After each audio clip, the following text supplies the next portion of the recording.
of them as well. What a move from the 48. Oh, look at this, and onto the straight they come.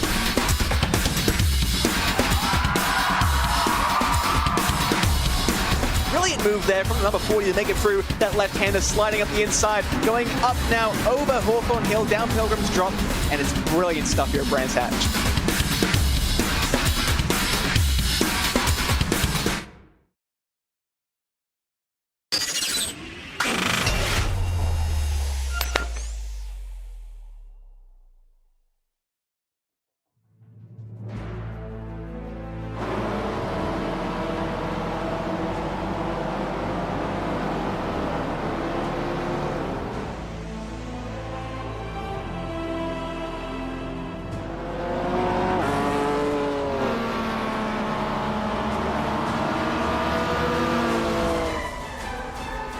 Good afternoon and welcome to Oschersleben for the second round of the Motorsport UK Rookie Sports Car Cup here on iRacing. We've taken our trip over from Snetterton where we started our season 1 week ago. We'll be returning to the UK for later on in the season, but now time for some of the other circuits around the world that are a little bit maybe more technical actually. This one's certainly unusual in its characteristics here in Germany. Once again, the Mazda MX-5 and the BMW M2 will be providing the action for us here this evening on RaceSpotTV. Myself, Ewan O'Leary and Darragh Thacker taking you through the action. Hugo Louise behind the cameras. As I say, we've come over from Snetterton. It's now time for Oschersleben, a strange circuit in some ways and a little bit a Marmite I find as well with some drivers. Some of them going to very much enjoy being here this afternoon. Others maybe less so at this very unique track. Yeah, and I think after last week with the racing that we saw at Snetterton, it really shows that this is going to be a circuit where I think we are going to see some good racing. Qualifying likely to be important, however, we saw that really, show itself to be true last week at Snetterton, and I think Oschersleben is a circuit where there's going to be overtaking opportunities, but it can be easy to lose a lot of time in the battle, so qualifying could be key. But again, you mentioned it just a minute ago, this calendar really is a technical calendar, and all 5 of these circuits are going to be really quite interesting challenges for the drivers. Yeah, bookended by UK circuits, but in the meantime, we'll go to Oschersleben, Navarra and Lebanon before the end. Yeah, that's our schedule for the 2025 Rookie Sports Car Cup. As I mentioned earlier on, BMW M2 and Mazda MX-5, 2 classes, and there are prizes in each for the top 3. Cube Controls have joined the Rookie Sports Car Cup this time round, and so the winner gets a Cube Controls F-Core Evo wheel rim.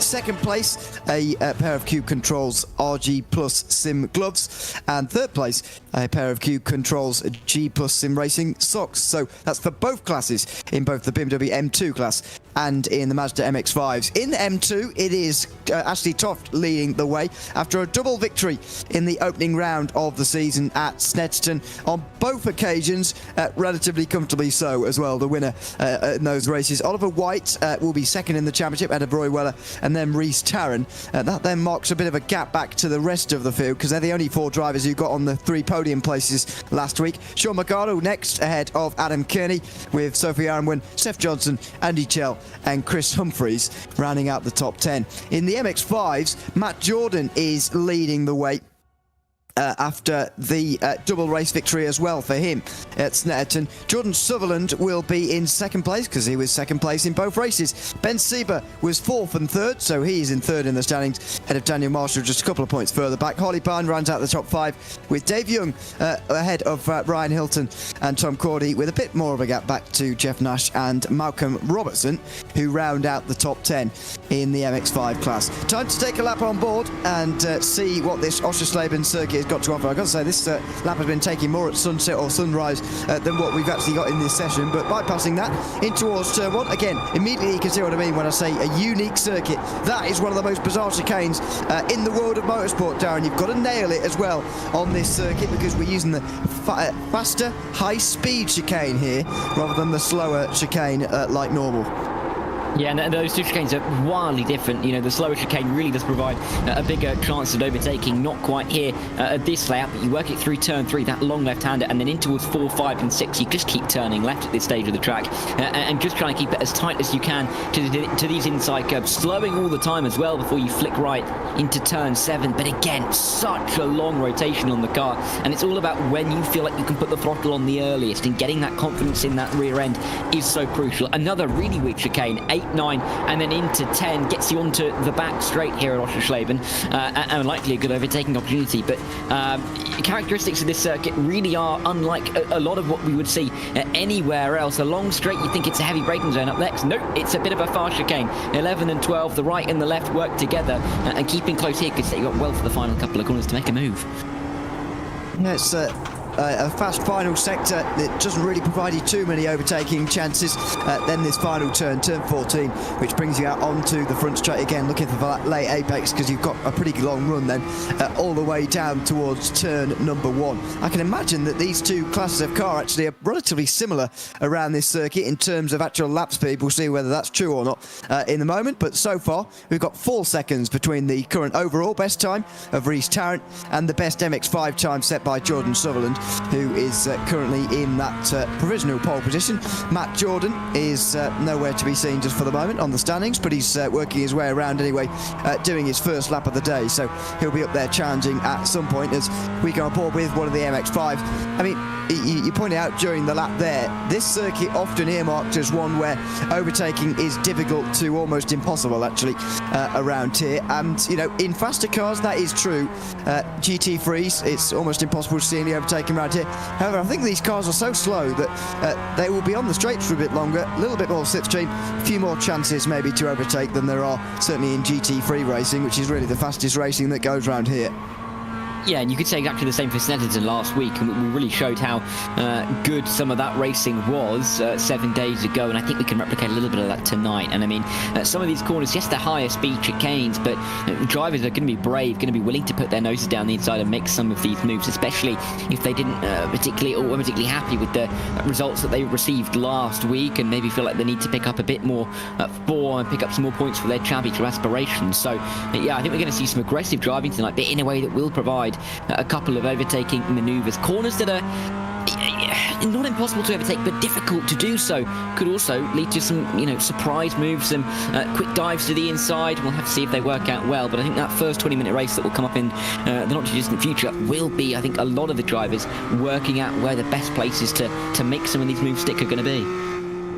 Sean McConnell just improves and moves up to 4th place out of Steph Johnson, but that's top 5 covered by less than 4/10 of a second at the moment. Ryan Hilton moves up to 7th place as well. Ian Chambers, the driver we're currently on board with here, he makes up one of a few M2 drivers who haven't set a time yet, and one of them was Ashley Toft, who there goes to the top. There you go. So normal service resume for Toft. But what I was going to say, 12 M2s in this session, by the way, and we've got 15 MX5s as well. So another healthy field in the Rookie Sports Car Cup, a series, of course, part of the Motorsport UK Esports series for drivers who have never reached 2,000 iRating or higher.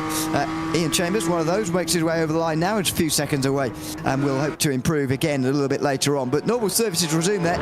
Ashley Toft gets to the front of the field by 0.75 of a second on a day where others are going to need to try and get ahead of Toft, because you can't go on too long in the season having the same driver win all the time. They're going to get away from you very quickly in the championship. Yeah, with only 5 rounds, you know, it only takes 2 weeks of domination for a driver to feel in what is a nearly unassailable lead. Of course, it won't necessarily bear out that way, but Ashley Toft really showing that he is the class of the field at the moment in this championship. And, I mean, he leads the way, but only by that 3/4 of a tenth. It's not the biggest advantage. And I was just about to talk about the closeness in the MX5 class at the front of the field, but David Haynes just put himself a full half a second clear of Jordan Sutherland. An incredible lap for him to nearly get into the 1:38 in an MX5. Incredible stuff to see. But generally we are seeing quite close packs, and I think that could provide us with some quite intense racing action off the start. And there's one of the oh dear, that looks like a horrible section of corners. We've been on board, by the way, a couple of times with MX5s that really struggled through there.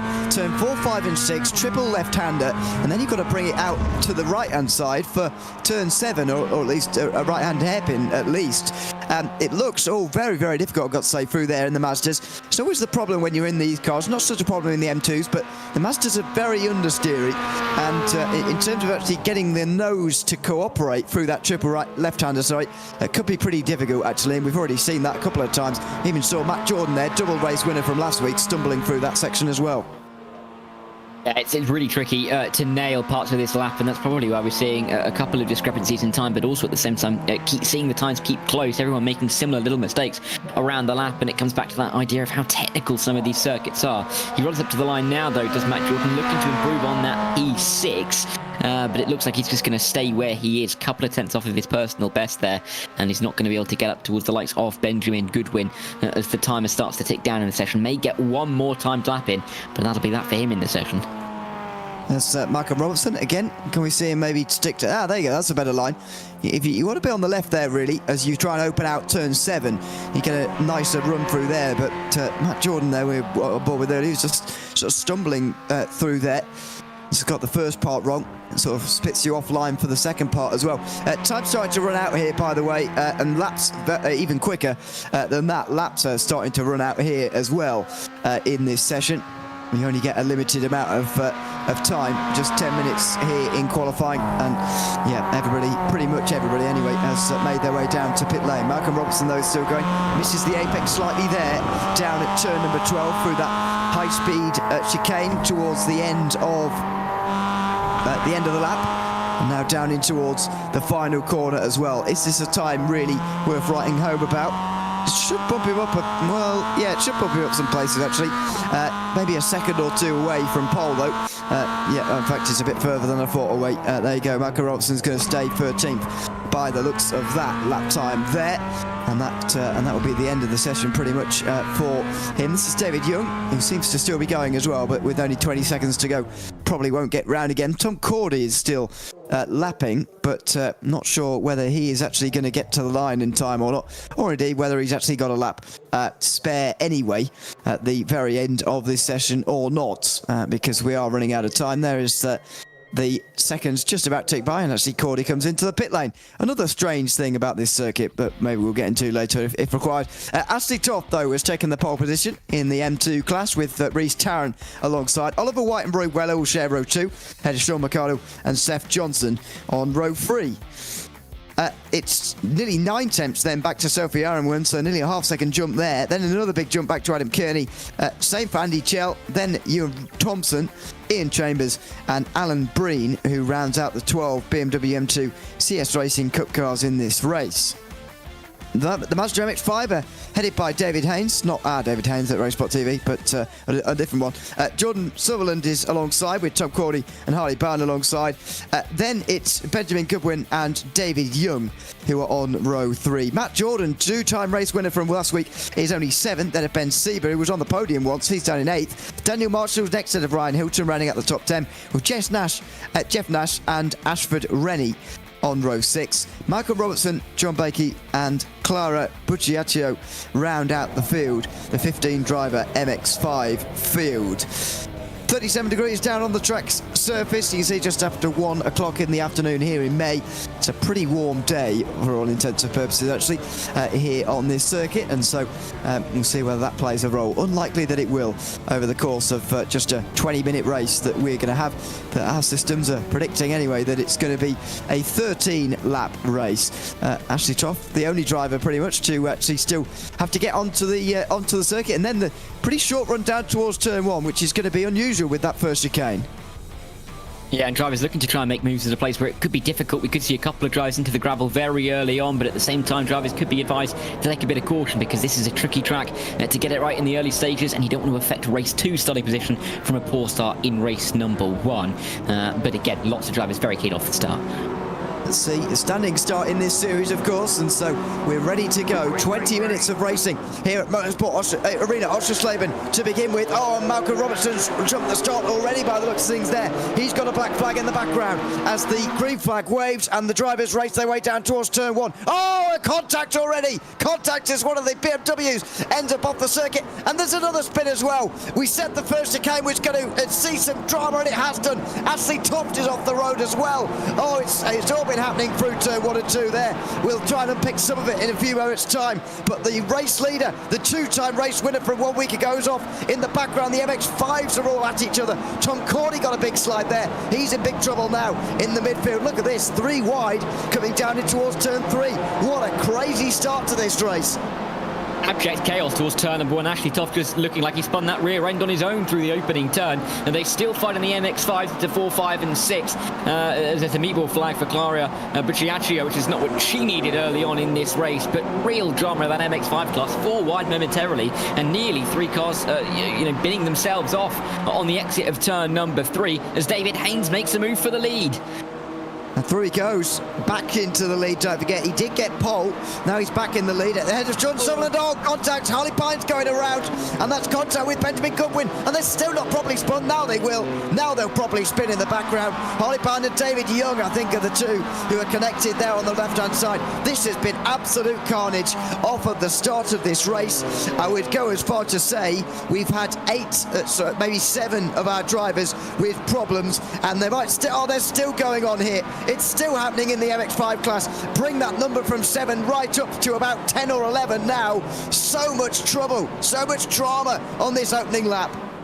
Yeah, and just really difficult for drivers clearly to keep it on the circuit. Meatball flags galore. Rennie was the latest one to have to require that. Going into the final corner, Jeff Nash just about keeping it going. Tom Cordy involved in this as well. Really, really dramatic start. And we're only 1 lap into this race, would you believe? Only 8 M2s are really in that front train of cars. Actually, Toft is some 11 seconds back in P9. And you could say that only 4 MX-5s have already got away, because P5 Ryan Hilton 9 seconds off after just 1 lap's worth of racing.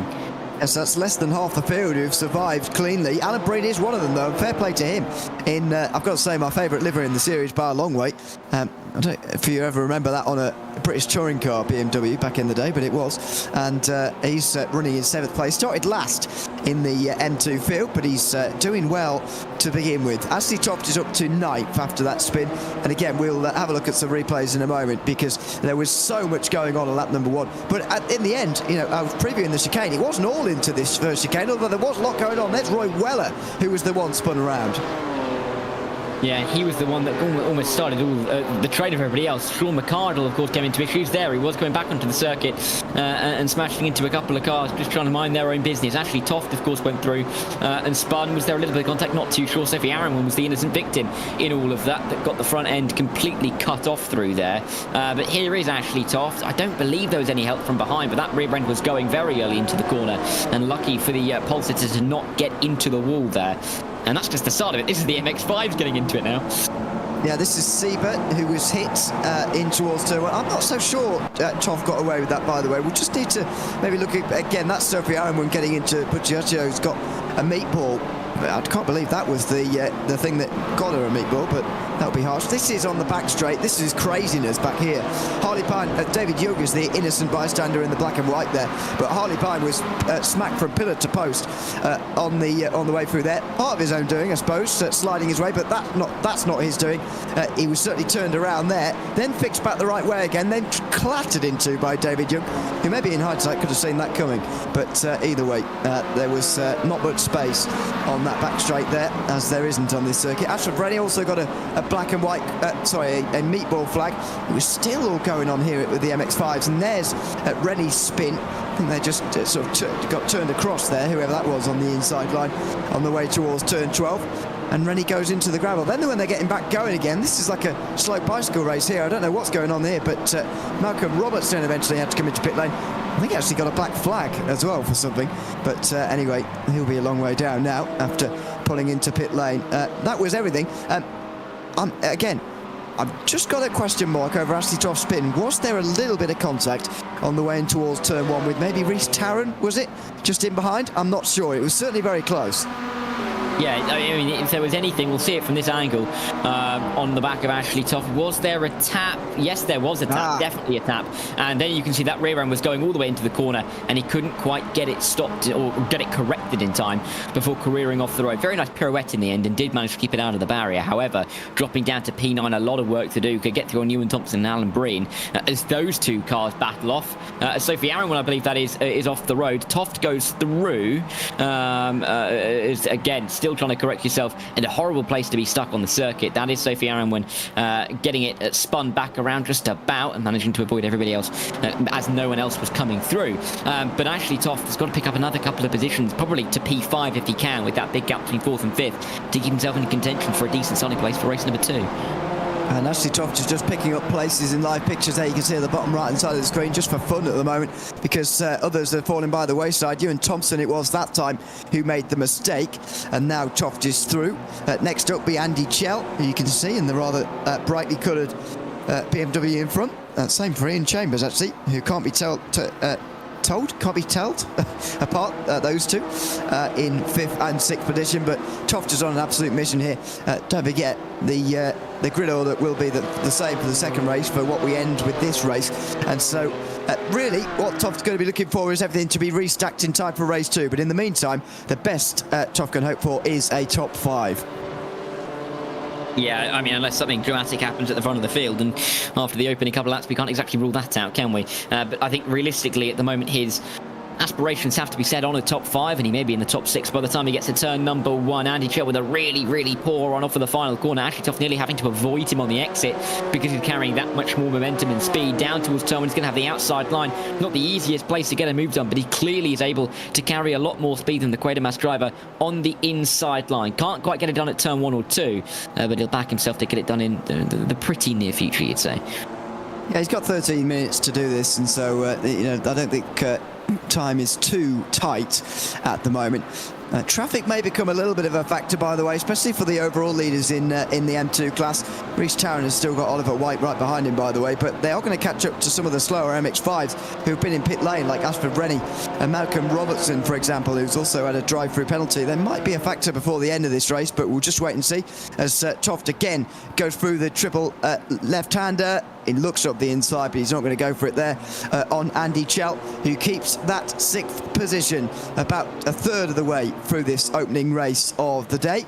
As I said, there is a second race coming up, but it's not reverse grid or anything. It's just going to be restacked compared to the race 1 results. And there goes Chell pulling out the way there. Was pulling out the way, sorry. Got to slow down through that chicane, which is something we're not picked up on yet, actually, but is a big factor around here.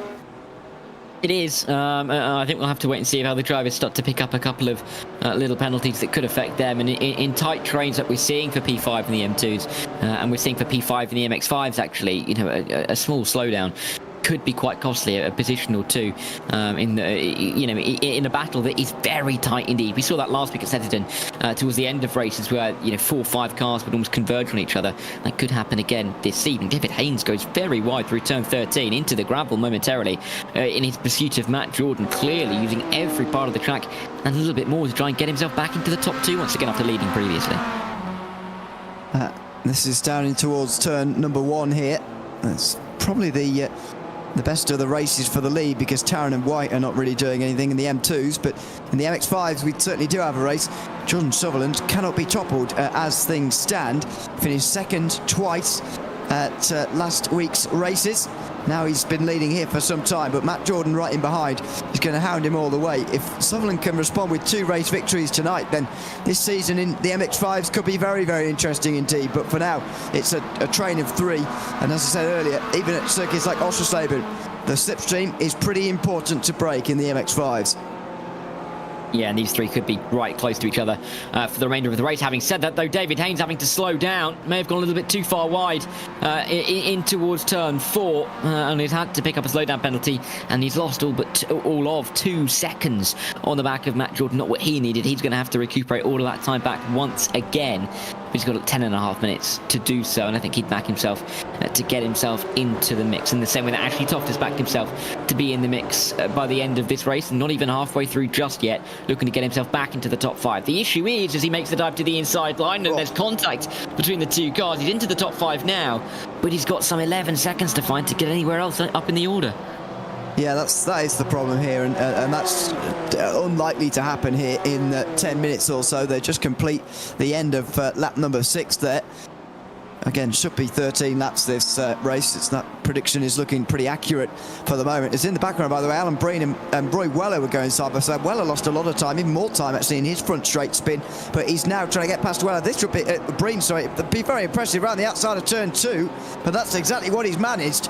Roy Weller with a very, very good drive around the outside indeed, and he moves up into 9th position. Yeah, and in the end, good move from Roy Weller, looking to try and keep himself inside the top 10 and give himself a good foundation for his championship aspirations towards the end of the season. Of course, was doing quite well last week, a second and a fourth, so a P9 really kind of off the pace of where he'd expect to be, but with others falling by the wayside a touch, this is a good chance to pick up some decent points on drivers a little bit further behind him. So still picking up some decent points, and again, he's got 9 minutes to try and find 1, 2, 3, 4 places which are definitely within reach, maybe 3 with Ashley Toft's pace, but definitely a chance for more points to be coming Roy Weller's way. Yeah, it's a similar situation, very similar to Toft, really. Just under 9 minutes remaining. Change for the lead in MX5. Sutherland has made a mistake because that gap... Oh, he's made a big error. It's through that chicane again. And I think this is, well, maybe a slowdown, maybe something deeper than that. Turn 8, 9 and 10. It's a very, very tricky chicane that is very easy to get a slowdown, very easy to get wrong. We'll get a replay of what happened there in a moment. He's now 3 seconds behind Matt Jordan, who could be on his way to a 3rd race win of the season, as Roy Weller continues his drive through the field. He's not in the standard BMW livery, he's in the grey on the left-hand side. Outside for turn 1, gives him the inside for 2nd this time round. Opposite way round to how he overtook Alan Breen, but with the same success. Yeah, as you can just about see, nearly a little bit of contact as they run their way through the ever-long right-hander at turn number 2. But as they run into turn 3, Roy Weller is clear, and Ewan Thompson's going to have to find somewhere else to try and find a way through. But it seems that Roy Weller is being able to gain away. There was the snap of oversteer for Jordan Sutherland. Miracle that he kept it going in a straight line, but lost all of that speed, all of that momentum, and 1st and 2nd as well. It's a huge shame for Sutherland.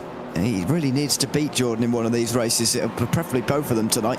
Whether that means a win or not is not necessarily the key thing. I think the key is about beating Matt Jordan, but that's not going to happen as things stand. Bit of traffic here, because it's a shorter circuit. We've got a little bit more chance, if you do have problems, for there to actually be traffic in these races. 7 minutes to go.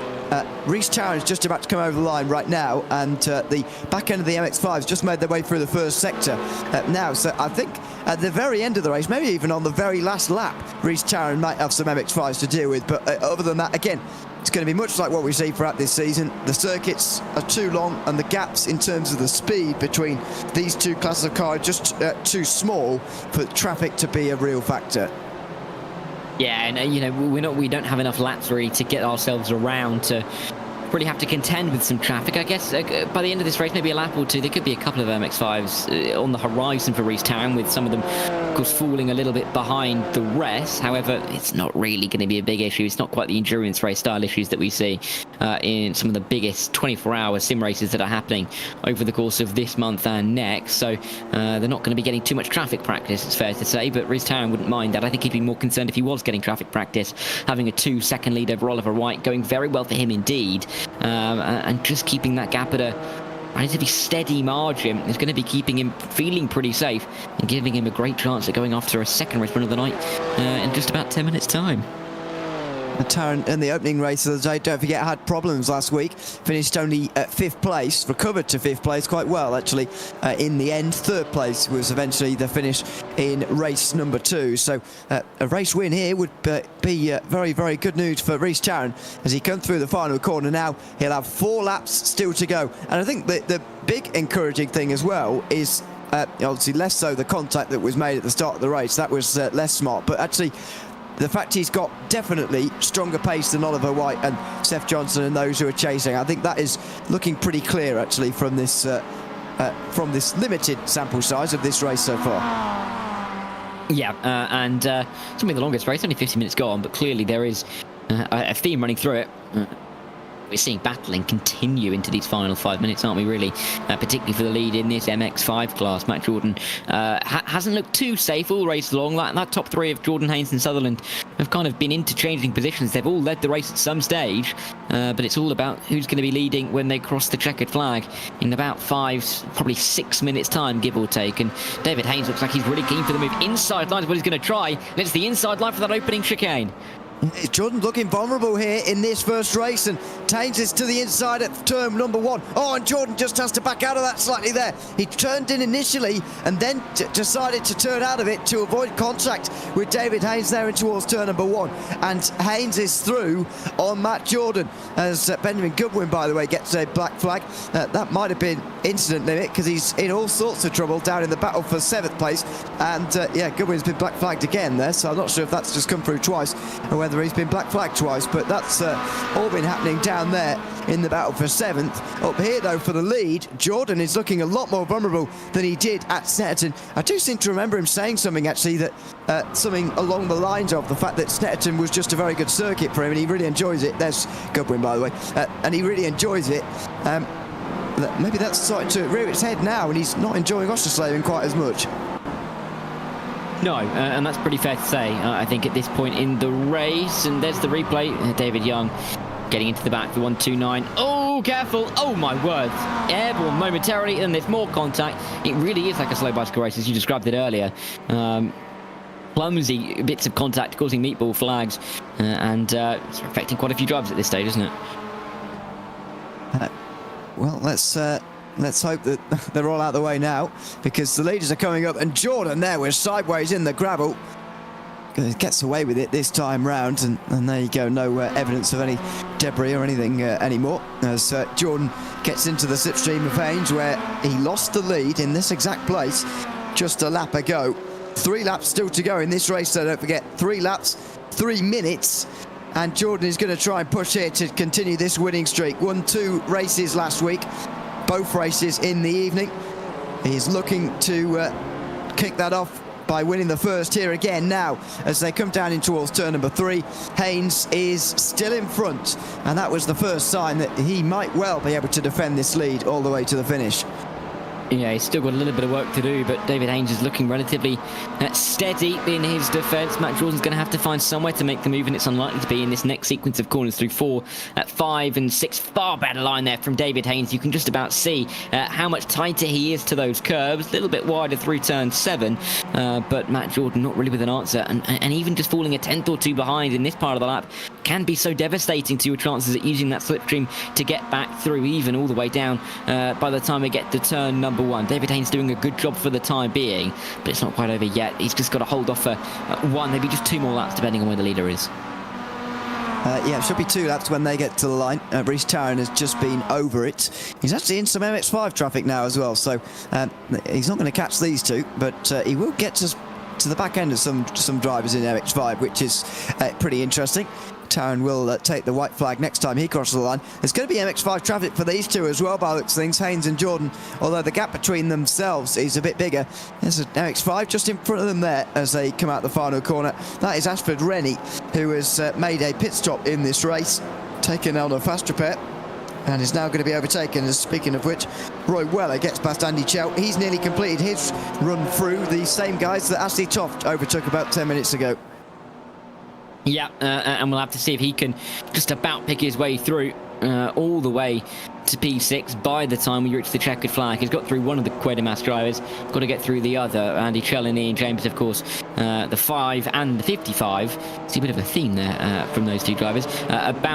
Seemingly about to be overtaken by Roy Weller, who again may still be disappointed with the P6, but realistically it would be a good recovery drive from the position that he found himself in originally. They're going to go on to the final lap though at the front of the field in these M2s, but there isn't quite as much of a battle, even if Oliver White falls a little bit further back. Seth Johnson's got a lot of work to do for that P2. Look at the straight line speed difference, by the way, as the leaders see the white flag here at the end of the race.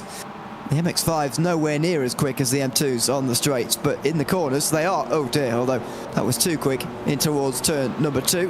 This is White trying to hold on from Seth Johnson, and so far doing a good job of that, but you can be sure that Johnson is going to try and throw absolutely everything at this on the very last lap of the race. Yeah, is there a chance for him to find his way into P2, yes. Where is it going to be able to be done? Maybe down at turn 11, maybe down at the final corner even, if he can line it up. Unlikely to be through this middle section of the lap, as we've found out very quickly over the course of this opening race of the evening. But there's nothing really open for Seth Johnson right now. Oliver White just making sure that he keeps his lines tight, not opening the door in any of these corners, and getting off of this corner well is going to be crucial. Difficulty though, he's got an MX-5 in the way as he comes to one of the fastest points on the racetrack, where there is going to be a bit of a disparity in terms of the pace between the two cars. He's negotiated it well. He should be able to be safe, but he's got a few more corners left to work his way through for this P2. And can Johnson maybe get himself past here as well, down into turn 11, sorry.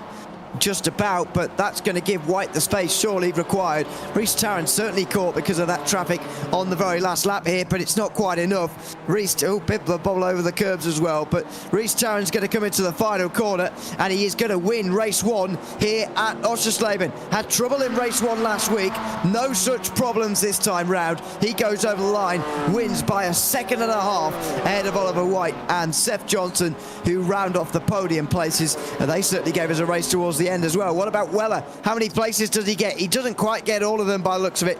Ian Chambers keeps 6th at least at the end of this race. Should do anyway as they come out the final corner. It's a good run from Weller, but I'm not sure it's enough, and it isn't as they see the checker flag. David Haynes in the meantime, only 7 tenths in front of Matt Jordan. That is big pressure for him into this final sector. Yeah, but he's been able to manage it very well over the last couple of laps, and he's only got a couple of corners to make sure that he can negotiate his way to this race win. A little bit wide, maybe not as wide as Matt Jordan went through turn number 12, and he's only got 13 and 14 left to go. Don't lose the rear end at turn 14, and this is going to be the number 6's first win of the season, I believe. It is. It's first time Matt Jordan hasn't won. Both of our classes have had our race-winning streaks split up, and it is David Haynes who takes it in the MX-5 class. Matt Jordan, with 2 victories 1 week ago, is going to have that run come to a pretty short end here at Oschersleben from David Haynes, who was way down towards the back end of the pack because he didn't start the races at Snetterton. He'll be way down towards the back end of the field, and unfortunately for him, that sets him back in the season, but he's won here at Oschersleben in a fantastic display. This is further back for Jeff Nash under pressure by David Young. That's not a car in his lap, I don't think, behind him there for Young. That's Harley Byrne as far as I can see, just in behind, causing a bit of a nuisance into the final corner, but Jeff Nash holds on at least to that position. Oh goodness me, that was a good first race of the day here at Oschersleben, that is for sure. And it's Rhys Tarrant who takes the victory by 1.5 seconds in the end, ahead of Oliver White, who held on from Seth Johnson as well. Adam Curdy finishes 4th, and of Ashley Toft, who recovers to 5th after early problems. Ian Chambers was overtaken by Toft towards the end, and Roy Weller couldn't quite do the same. Andy Chell slipped to 8th ahead of Alan Breen and Ewan Thompson. 11th place, a bit further down, went to Sophie Aronwin with Sean McArdle 1 lap down. In the MX-5s, David Haynes took the victory from Matt Jordan, with Jordan Sutherland along in the 3rd place. Daniel Marshall was in 4th ahead of Tom Corby.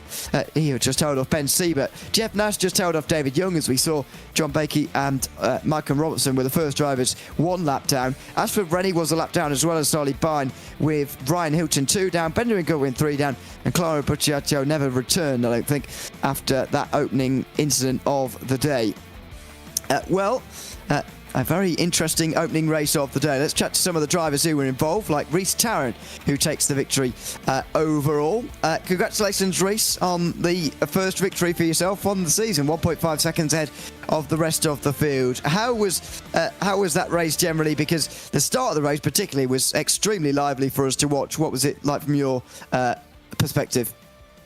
Thanks, Ewan. First of all, I'd like to apologise to Ash, because I did clip his rear bumper ever so slightly, and then I slowly lifted, and I thought he'd done enough to save it, but unfortunately I saw him kind of veer off into the distance at T2. But it was quite lonely. I was hoping for a little scrap with Ash. I mean, hopefully we will get a scrap at some point, because obviously I screwed up race 1 last time out. So hopefully we can have a little battleneck this time round.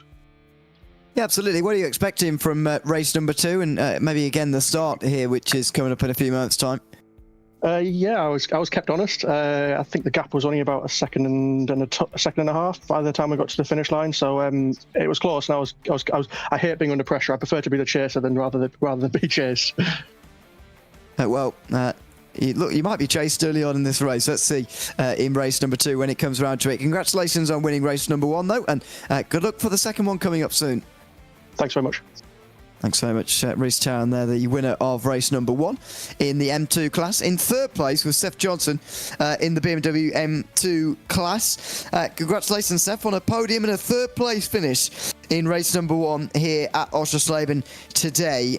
It was pressure that you were putting onto Oliver White, which we were watching quite a lot of during that race. Just couldn't quite get past him, though. Tell us a little bit about your race there. I was terrified come turn 1. I assume the broadcast caught it with everyone sort of flinging left and right. I was very close. I was very fortunate not to get collected in it. It would have been, with Oliver White, that battle towards the end, that would have been like closer. But I stupidly cut the chicane and got a 1 second slowdown. And so I had to back off, and I only caught him towards the end again, which was, if I had another 5-10 minutes, I think that could have been a bit spicy there. Yeah, it certainly could have been, but you've got another 20 minutes in this second race. Are you aiming for the very top then in this second race, aiming for the win? We hope so. We've got some very fast people on this grid, though, which I'm terrified of because I know I have a habit of leaving the door open sometimes. So we've got to make sure that we keep that shut.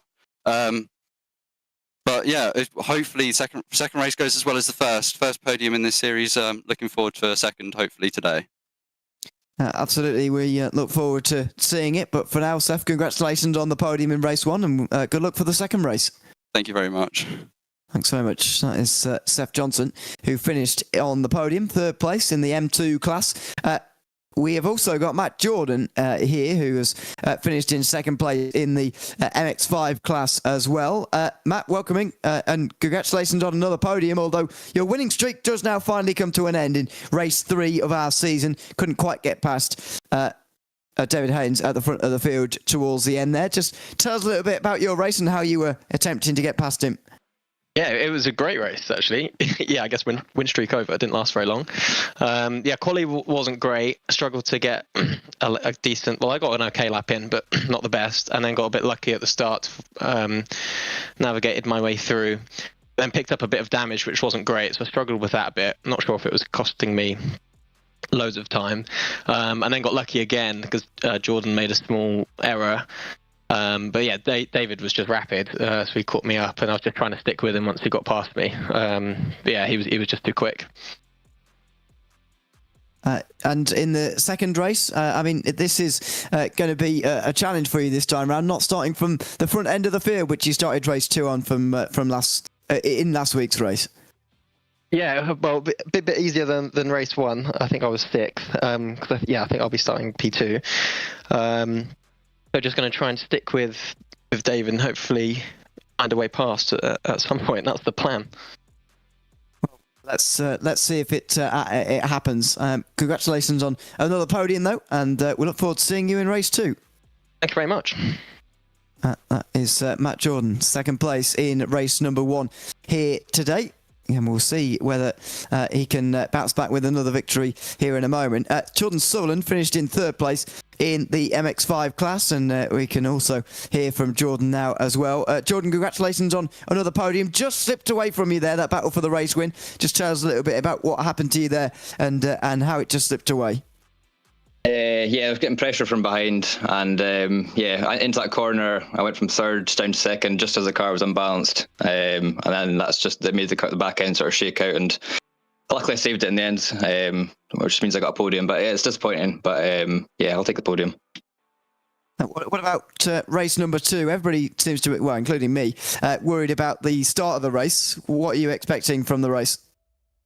I think just turn 1's usually a bit of chaos. I think you just got to be apprehensive going in. Turn 1's not where it's all won. So I think just got to stay back and see how things unfold. Good luck for the second race, Jordan. Thanks very much for coming to have a chat with us. And as I say, good luck for the second race. Cheers, thank you. That's Jordan Sutherland's third place in the MX5 class, and that will just about be it for people we can chat to.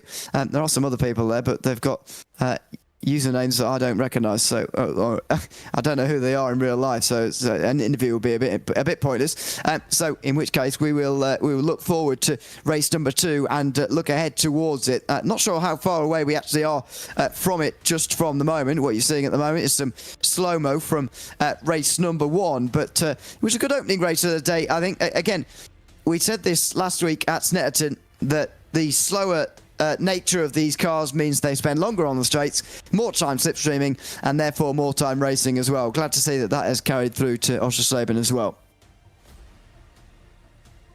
Yeah, and I think there's definitely a good chance that we're going to see a lot more of the same in race number 2. Hopefully we don't see quite the carnage off at the start, because I do think that somewhat held back the amount of not chances per se, but the amount of racing that we could see, particularly towards the front of the fields in both of the classes, with those big gaps between 5th and 6th right from the start of the race. So hopefully not more of the same in that regard, but I think more of the same in terms of the battling, particularly like, as we saw at the front of the MX5 class, with those 3 drivers almost swapping for the lead. So yeah, quite exciting, I think, to have another 20-minute prospects worth of racing, and with every passing race we get in this championship, we're looking more and more forward to the next one.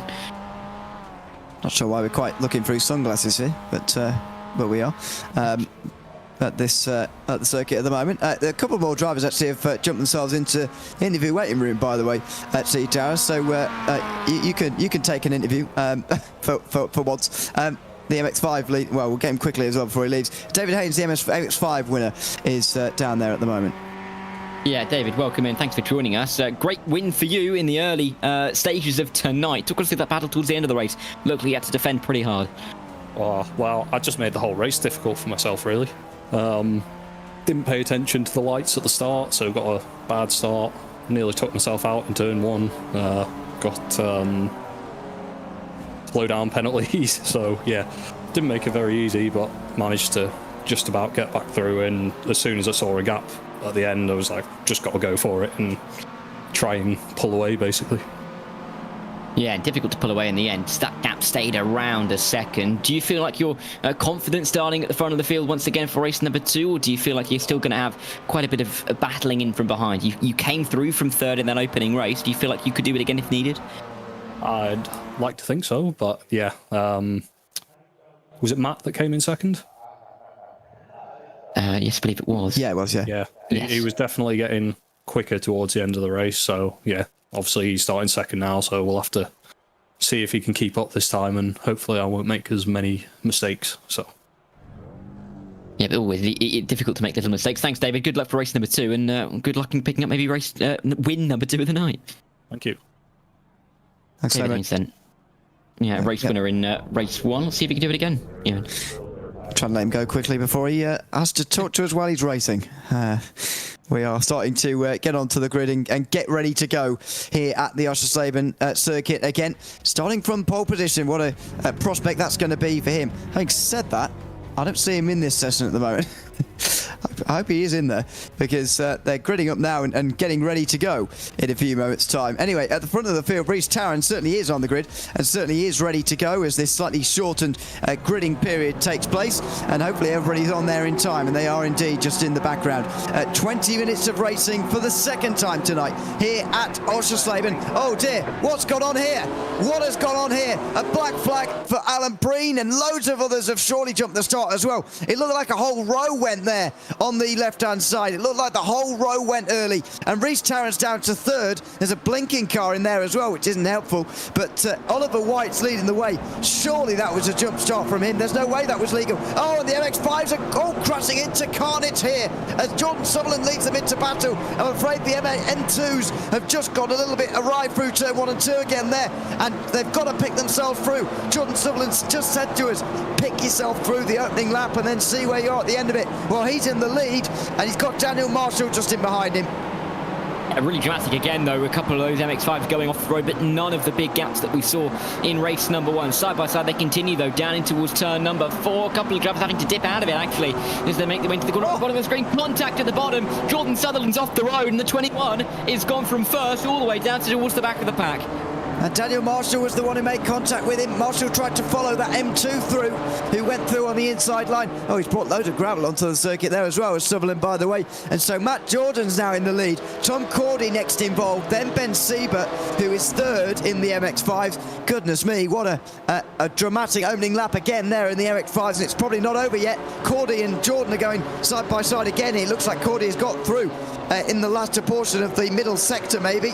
No, it's at the back end of the straight, sorry, into turn 11. Tom Cordy through on Matt Jordan. What a big moment for him. Meanwhile, pit lane for a lot of drivers. We've got 4 black flags here. Oliver White has got one of them. So has Adam Kearney. We've also got Alan Breen with one. We already saw that live. And also another one for Roy Weller, who's in the pit lane right now, serving that black flag immediately. So a very long pit lane and a very costly penalty for a very big jump start at the head of this race for some. As again, Jordan gives it a go into turn 1 and 2. Oh, he slides around the outside, he's off.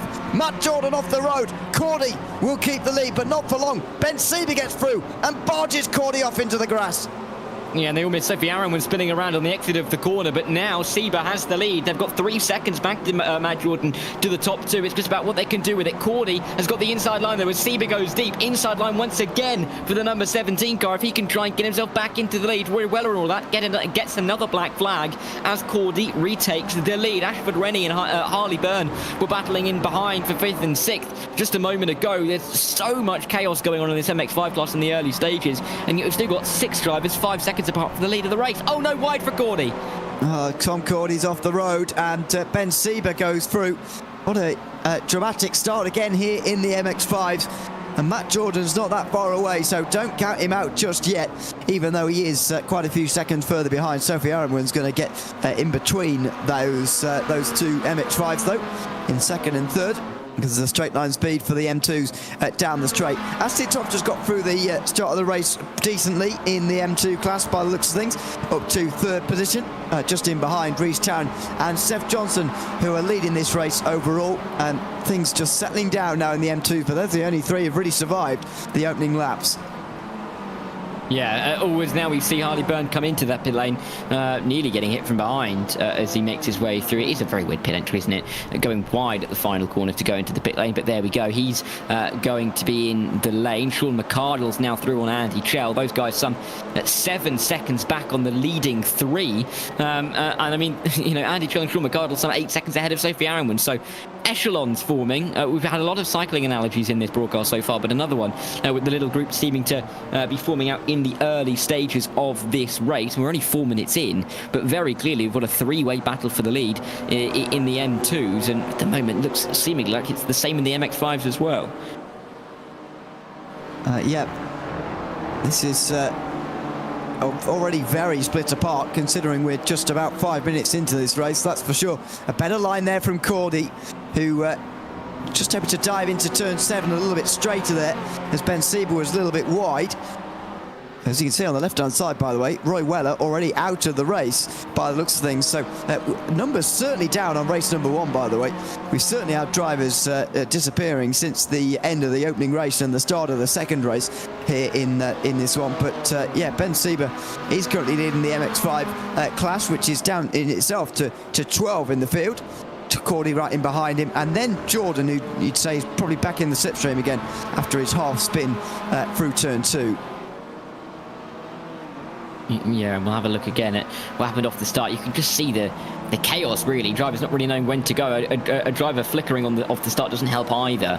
But that is where we saw a lot of the drivers pick up their drive-through penalties. And I think it was even a slow start. You can see that from Matt Jordan. Yeah, the 86 getting away very badly indeed. Hasn't stopped him staying in the battle for the race lead, although there is a battle for the race lead with Tom Cordy and Ben Sieber at the moment. Cordy to the inside into turn 1. He retakes that race lead. But Matt Jordan, who is in P3 now, clearly lost a couple of spots off the start, but made a good way through turn 1 and 2 and avoided the carnage around him. Who didn't, though? Jeff Nash was served up by somebody into the gravel. It's through turn 2. And Jordan, it might have been Sutherland, actually, who then made... no, it wasn't him, actually. Sorry, was it? It was Marshall who made contact with Sutherland, who then, by the way, brought loads of gravel onto the circuit with this rejoin. Brian Hilton got absolutely run over as well, down at the turn 7 hairpin. spins around and has to get back going again. Clara Bucciaccia's not had a very good day so far, and there's another spin, this time through turn 9 and 10. There's Sophie Arenmund's spin that we saw picking herself out from a little bit early on, because they're the MX5 leaders who went through at the time. Roy Weller got a black flag, by the way, for his trip down the pit lane. I wonder whether he got a penalty while serving his penalty. But anyway, he made his way out of pit exit here and just going extremely slowly. That's going to pick up a lot of replays, actually, those black flags, because he goes so slowly. There's Oliver White going straight into the side. Is that Marshall again? Daniel Marshall, who goes for a spin there. Certainly Oliver White, who had a very good race 1 and is now down in 8th in race 2, and that one's on him. Yeah, synchronised spinning through turn 1, really, wasn't it? Both of them facing in the same direction, which is the wrong direction, as they ran their way through turn 1 and turn 2. Adam Kearney momentarily was out of the race. He's back in. I wonder if that's him reappearing onto the road just in front of this leading train of MX5. Jordan is now clear of Tom Cordy and Ben Sieber, but we'll see if he can extend that a little bit more, because the 1 second gap is it's enough to feel safe, unless you pick up a bit of an off track or a bit of a moment. We saw Matt Jordan have that in race 1. He'll try to avoid that in race 2, but I think he'd want that gap to be about 2.5-3 seconds to feel a little bit more comfortable. I think Matt Jordan, certainly to feel comfortable, but I think realistically, if I were to say he looks comfortable already, then I probably would at this stage here, based on the speed that he's got compared to the others and the gap that he's already got as well. Whether he can take another race victory here today would be very, very impressive indeed. But he's only 8 minutes in to a 20-minute race, so he's got a long way to go yet. Kearney, by the way, is the one in front, as you say, and he has had connection trouble all day long. He's been blinking really badly here tonight, unfortunately. So not sure quite why that is, but either way, he is dotting around all over our screens here this evening. There you can see him go again. But in the BMW M2 class, he's currently chasing down Sophie Arenmund and Andy Chell, who are just on the fringe of the top 5. And then you get up to the podium drivers. Reece Tarrant looking strong again, ahead of Seth Johnson. And actually Toff maybe not quite as strong as last week, because Toff, well, into third pretty quickly at the start of the race, has not made any inroads into any other positions since then. No, we haven't seen too much movement in this now middle phase of the race. Kind of what we saw last week at Snetterton, where the start of the race was pretty manic. The middle phases were almost positionary. The drivers trying to get themselves into the right areas to go battling towards the end of the race, which they ended up doing. Big battles in the final couple of laps. And so there's nothing out of the question in this race. And we have these trains. I was about to mention this train for P4 in the MX5. Ashford Rennie, Malcolm Robertson, Jordan Sutherland involved. And Jordan Sutherland really the important, or I'd say the key name in this little group of cars. Wouldn't expect to be down here in P6. I think we'll be looking to pick up these 2 places pretty shortly. Side by side, Jordan Sutherland trying to get past Malcolm Robertson for 5th position. Sutherland on the inside here is not able to do it again there through the hairpin, and so we'll have to try again later as he comes through now the long left-hander, turns 4, 5 and 6. Better line again from Sutherland. It's a great camera angle, that one, to just see the line that they take down in towards turn 7. So important to get that line right, to bring it to the left-hand side so you can get ready for that right-handed hairpin. Sutherland, though, is going to be getting through here pretty quickly, you'd imagine. Robertson there with a little bit of a different run through the chicane, and not quite a slowdown, just a different line. And Sutherland's going to take full advantage of that. A better run onto the straight through turn 10, and this is going to be easy as you like down in towards turn number 11. Nose in front even before they hit the brakes, and there you go, Sutherland is back into the top 5. Yeah, and looking to get after P4 pretty quickly as well, as Ashford Rennie will be that target. Malcolm Robertson, I think, would be pretty happy just to keep himself in the top 6. Bit of a gap back to Jeff Nash and then back to Daniel Marshall, who've had their own issues in this race so far. So chance for the number 10 to be in the top 6 by the end of the race. I think I also saw Oliver White making a move on Adam Kearney, but that may be because he's coming to the pit lane for the number 47, so he's going to drop out of contention. Whether he's in the pit lane or not, he's lost out to Oliver White. Not too sure what's going on. I think it's playing tricks on me, Ewan. Well, that's certainly showing that he is in pit lane. Oh, he's in the pits. Oh, he's there not. we go. Well, when you can see him, and occasionally he just pops back in the pit lane. And I think he's retiring now. He might have had a word through from race control to say, you've got to fix this or you've got to leave. And unfortunately, I don't think he's going to have been able to fix that, unfortunately. And so down to just 8 of the BMW M2s, unfortunately, in this rather chaotic race here at Oschersleben. It's not over in the MX-5s. I was kind of saying that it was earlier, to be honest. Matt Jordan was looking comfortable out front, and Tom Cordy didn't look like he had the speed to keep with him. And maybe he doesn't, but he's putting up a decent fight of this. He is. And he's not going to let this one go too easily. That gap's still hovering, isn't it? And we'll see if that can, you know, compress going into the final couple of laps in this race. Jordan Sutherland making a move past Ashford Rennie, taking him a lap to get it done. But he's up into the top 4 now. Difficulty for him now. He's got 11 seconds to find if he wants to get ahead of Ben Sieber in just 8 minutes and 20 seconds. Looking unlikely, but nothing's completely out of the realms of possibility. We'll see if he can do anything to try and dent into that gap. But yeah, Tom Cordy not just staying in the gap, gaining back in now. This could be interesting. Absolutely. Something I was not expecting, I must say, as Ryan Hilton gets close now to John Bakey into the final corner. Has a little look and will go through here. Rather had the door open for him there, did Hilton, and he moves through into ninth position, or should do, at least by turn number 1. Now Matt Jordan's made a mistake, and that is a surprise to see from him.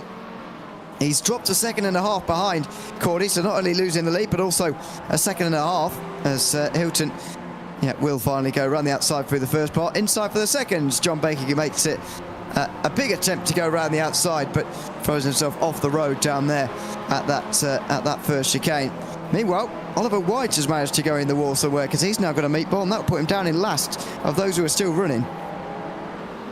It means that he is going to have to, take himself completely out of contention. He already was, but he's just going to be picking up a P8 if he can get those repairs fixed relatively quickly. I think he'd expect himself, or hope at least, to do so. But yeah, P8 is what Oliver White's likely going to be picking up, which is a slight disappointment for him, particularly after what he was able to achieve last week in the form of a 3rd place and a 2nd place, not being able to quite reach the heights today. Matt Jordan, though, he's reached the heights of going wide at turn number 1, and he's let through Tom Cordy, and the battle might resume again, just the other way around. Yeah, that's how it happened just a lap or so ago. So Matt Jordan was looking comfortable, but he was feeling the pressure because that was pushing too hard down into the first couple of corners. This is feeling the pressure as well. Malcolm Robertson on the inside line, the penultimate corner here. And right round the outside, Daniel Marshall will go into 6th place. And he'll have the clear air as well to take the apex to the final turn. Don't forget, he was battling for the lead on the very first lap of the race. With Jordan Sutherland was Daniel Marshall, but is now trying to recover some of those places lost since that incident for him. He's now into 6th, ahead of Malcolm Robertson, and then Jeff Nash as well, who's trying to follow through in a very congested part of the field. Yeah, and it is quite tight down here, isn't it? Towards the back end of the top 10. Daniel Marshall just about keeping himself in the top 6 for the time being. That has been a position that has changed hands a couple of times so far in this race. Andy Chell picked up a meatball flag and is into the pit lane. This is why, through the chicane, lose the rear end. It's a pretty hefty hit into the barrier. Front on as well, and even some smoke rising. So clearly, not good news for Andy. He's in the pit lane, but he should just stay P7. Alan Breen's going to finish P6 here, over a minute off the lead. That's quite an achievement in a field of more than 10 drivers. It certainly is. It's been a very attritional M2 race, I've got to say, for that class. There is Alan Breen in the background as well, by the way. Someone was asking earlier on, or suggesting that this car, or this livery rather, that was in the BECC was not that long ago, or hoping that it wasn't that long ago, because we're all getting old. It was 11 years ago, as far as I can work out. So there you go. I don't know if that makes you feel old or not, but 11 years, 2014 as far as I can work out, when that car was in the British Touring Car Championship, or at least that livery was. This car wasn't made, of course, back then. It didn't exist yet, but anyway, that livery certainly did. As we go back to Hilton and Bakey again, we saw these two change places earlier on, and John Bakey now is trying to stay with Hilton. That's something I got to say I didn't think was going to happen actually when Ryan Hilton went through. Thought he was quick enough to pull away pretty comprehensively, but that's clearly not the case. John Bakey stayed right there, and it's oh no! Hilton has gone off and tried to save his own spin by braking off the final corner, and Bakey is smashed straight into the back of him. Yeah, he wasn't quite able to back off there before making contact on the rear end of the car. Ryan Hilton just about keeping ahead. You know, more luck than judgment really in P9, but he is still there. These two will continue battle, but you know, John Backy clearly with quite a lot of ability to try and make this overtake work and try and make a move happen. A bit of a defensive line as well from Ryan Hilton. Nearly more contact between the rear end and the front end for John Backy, but we'll have to stay where he is for the time being. Still a couple of laps for these guys to finalise these moves and get this one towards the end of the race. But again, funny for P9 and P10, but they're you know, as far off of the lead, or they're closer to the lead in P9 and 10 than P5 is in the M2 class, just to show how different the races have been. Yeah. That's so like they're happening at different times in the world, different tracks. As you know, it's very, very bizarre that these two are happening on the same circuit at the same time. This is Matt Jordan right in behind Tom Cordy, and there's going to be 3 laps to go, for these guys at the time. They go over the line with 3 minutes left, and Tom Cordy's under big pressure here. Could be 3 of the biggest laps of his season here as he tries to hold on from Matt Jordan, who comes down the inside into turn 1, and Cordy seemed to let him have that one. Didn't want to run side by side with him there, and now Cordy's got a big job in terms of staying with him to be there at the end, try and re-overtake him again before the finish.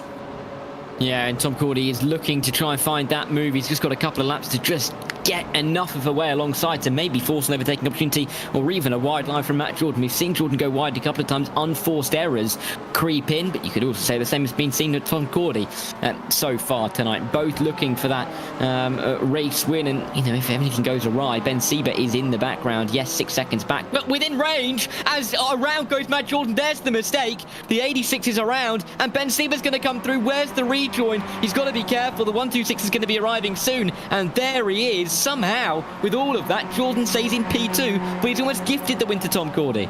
Well, he has. Cordy has just got to stay on the road now. The driver who finished 7th place in race 1 last week and 8th place in race 2 has suddenly stepped his pace up this week, and he's in contention. He looks like he's going to take a race victory here in the MX-5s. What a great victory it'd be for him as well if he can hold it as Matt Jordan gets back on the road. I thought Ben Sieber would go through as well. He certainly was going to get close, and that he certainly is, into the final sector of this circuit.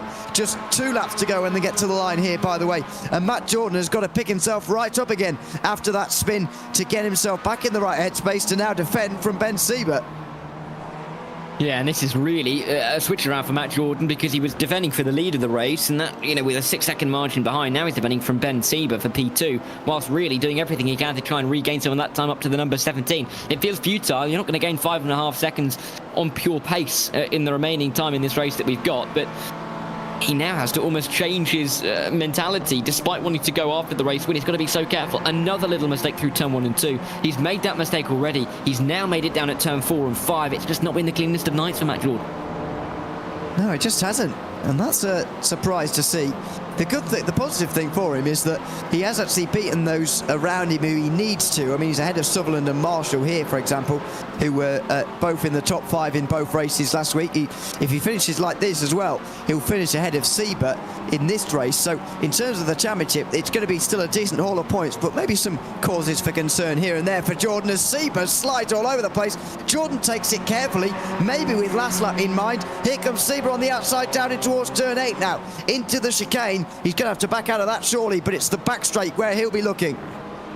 Yeah, is this going to be a chance now for Ben Sieber to pick up a P2, an unlikely P2 really, when you think about how far away he was just a couple of laps to go, but there will be a chance for him to make this move stick. M2 getting involved, not going to help out the 126 at all. May do as they run their way into the corner, could push Matt Jordan wide, indeed it will, and create an opportunity for Ben Sieber. A bit of an up and under could be possible into the final 2 corners, but they run line of stern with 1 lap to go.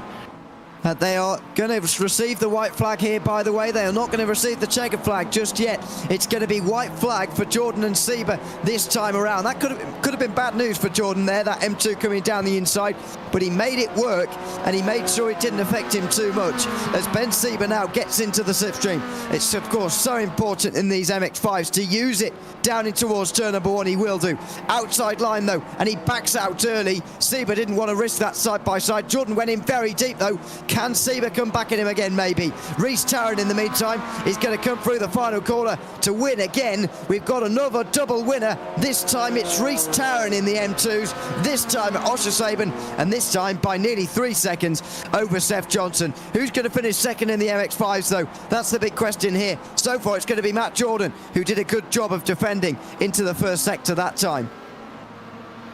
He's got to negotiate his way through a couple of tricky parts of the racetrack. Here where he made the mistake at 4 and 5 as actually Sieber goes very wide indeed. Not a great line from Jordan either, mind you, as they run into turn 7. We've seen a mistake as well through the chicane at 8, 9 and 10. If he can make his way through there, he should be home and drive for P2, but it hasn't been the easiest evening at all. This was for P5 just a moment ago. Daniel Marshall got the move done on Ashford Rennie, and he was able to make a move in the closing laps. Standing for Ben Sieber, doesn't look like he's going to be able to replicate that. And look at how much he's pulled away as well. That was decisive from Marshall, certainly for 5th position. But for Tom Cordy, it's going to be a race victory. A driver who didn't score any top 5s at Snetterton would not have been top of the list for taking a race win this evening at Oschersleben. But that's exactly what he's going to do. Out of the final corner, Tom Cordy wins race 2 in the MX-5s here at Oschersleben. He celebrates and weaves over the line and crashes as well, rather comically. He will be very, very pleased indeed with race number 2 as he finishes and beats Matt Jordan by 7 seconds. Jordan's going to receive the championship lead and retain the championship lead indeed after holding off Ben Sieber there. Generally, Matt Jordan has scored more points than who will be his closest championship rivals this season. Yeah, and that'll be important for him, definitely, when he looks at the championship tables come the end of the night when everything is totted up and applied to that standings. And again, it's a 5-round championship, 10 races in total, which means that, you know, you need to get that fast up, but also if you're feeling like you've lost a few points, you've got another couple of races to try and make sure that you keep that advantage ahead of you. And if you've been able to build an advantage, you're going to be able to try and defend that with only 6 more races, 3 evenings worth of racing left to run. So I think lots of different parameters drivers are going to be looking at, and some definitely very happy after tonight's race. It's going to be Reece Tarrant, happiest of them all, though. He's taken 2 overall victories, this time ahead of Seth Johnson. And then Ashley Toft, back into the podium places. Saul McCardle and Sophie Aaron will round out the top 5, with Alan Breen, the last driver, on the lead lap. Andy Chell and Oliver White were 1 lap down. Adam Kearney and Roy Weller retired many laps before the end. In the MX-5s, we saw Tom Cordy take the race victory. Matt Jordan was 7 seconds further behind, with Ben Sieber not too far behind either.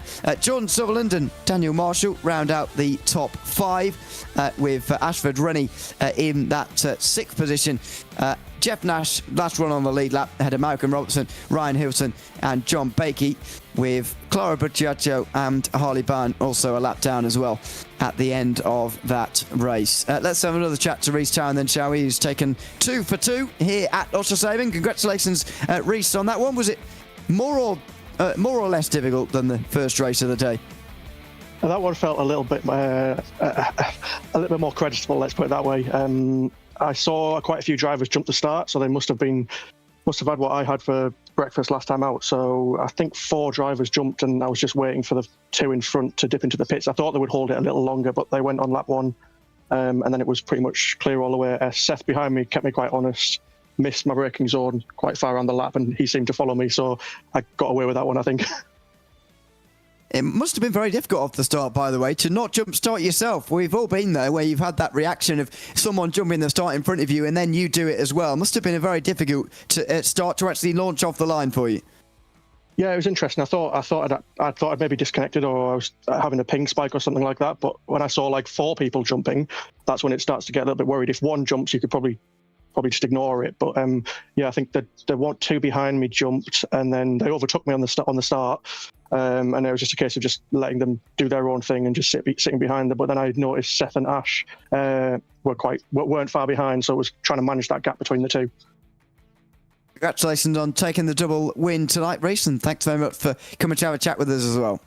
Thanks very much. Thanks for your commentary this evening. Thanks very much, Reece Tarrant, the double winner here tonight from Oschersleben, this time ahead of Seth Johnson, who finishes in 2nd position in race 2. Congratulations, Seth. In the end, just under 3 seconds away from Reece. Was there anything differently you could have done tonight, maybe, to get a couple more positions? A couple more. Helps if I can speak. Probably the race was really quick. It was really consistent. There was a couple moments with traffic which then bogged me down. I've been trying to practice with the traffic. Multi-class with these cars is a bit different to multi-class that I'm used to, where normally it's you have quite a significantly faster car, but these Mazdas are quite boggy in the corners, and you got to sort of stick behind them. And there was a couple moments where I was like catching up to traffic and trying to manage it, and he just managed it better. Otherwise, yeah, we could have definitely challenged a bit more for that. But I'm impressed with. I'm quite happy with my second place. Bearing in mind, I didn't think I would come on the podium again, so we're back here. Well, exactly. A double podium for you tonight after not getting any podiums at Snetterton. So, yeah, good day all round. Congratulations, Seth, on a double podium, and thanks for coming to chat to us at the end as well. Oh, thank you so much. Best of wishes to everyone, and see you in the next race. Absolutely. See you in the next race. Seth Johnson, second place in race number 2 here today, ahead of Ashley Toft, who got a double win last week. And this time round, it's just the third place best result here at Oschersleben. Congratulations, Ashley, on getting back to the top 3 at least. Let's chat about race 1 first of all, though, because we didn't get to after race number 1. Just a little bit of contact, unfortunately, that was your undoing down in towards turn 1. Yeah, unfortunately, turn 1 sort of put me on the back foot for the rest of the night. It's nice to fight my way back to third, but yeah, disappointing race 1. I thought I'd caught it, but wasn't to be, so charged my way back through the MX-5s, and I think it was 5th in the end for race 1, so I'll take that for starting from the back. Right, exactly. You must be very pleased with the way you recovered, at least, even if the points haul at the end of today isn't going to look quite as smart as last week's did. You must be pleased with the fight back through the field. Yeah, it was fun at least, and I think that would put me and Reese level on points if my maths is right. You tested me there, but you have the same results. I'll put it that way. So it's likely you'll be at the very least near each other. You've had the same results this season: 2 firsts, a third, and a 5th. So I would say so. I would say it's likely. Congratulations, Ashley, on the fight back through the field here tonight. We look forward to seeing you again next week. See you next week. Thanks for having us. Thanks very much. Ashley Toft there, the third place driver from the M2s. Now let's go to MX5 land again, where Tom Cordy takes his first race victory of the season. He's gone again. Tom? Well, okay. I don't know why, but anyway. Maybe we can chat to Tom Cordy now. Tom, can you hear us? Can we hear you? Hi, yes. Hi. How are you doing? Yes. Good to see you. Congratulations on the race victory in race number 2. Just tell us about that battle with Matt Jordan, how you ended up eventually winning that one out. Yeah, it was a good one. I think I had a slight touch on him on the inside early on in the race. I was a bit conscious about that and wanted him to come past in the middle of the race and give it him back. And then just wanted to follow him, really, and he made a couple of mistakes. And then he was catching up near the end. So, again, just wanted to sort of let him through and follow his lead because he's generally really quick. And then he spun just as he got in front of me. So it was easy sailing to the end, really. But, yeah, such a difficult track. And in this car, it was quite a challenge for me. It just feels very unnatural driving these things compared to what I'm used to in single-seaters. So I'm just trying to learn. But I was surprised I got that lap time, 39.1. I was quite happy with that. Is it a circuit you enjoyed a little bit more than Snetterton, though? Not necessarily in terms of race results, but actually just in terms of driving, because you didn't score any top 5s at Snetterton, but you've managed to get a race win here at Oschersleben. Is that anything to do with it? No, I think I was really unlucky at Snet. I got punted off from a bad rejoin in the first race, second corner, and then that ruined race 1 and race 2. I was fastest in race 2, or just about fastest. I just hadn't had any luck at Snet, but I preferred Snet. Although this track is a lot of fun, but it's really, really technical to get right in these cars. Sometimes that is just the way it goes. But congratulations on winning the race here at Oschersleben, race 2, that is, tonight. And thanks for coming to chat to us at the end as well.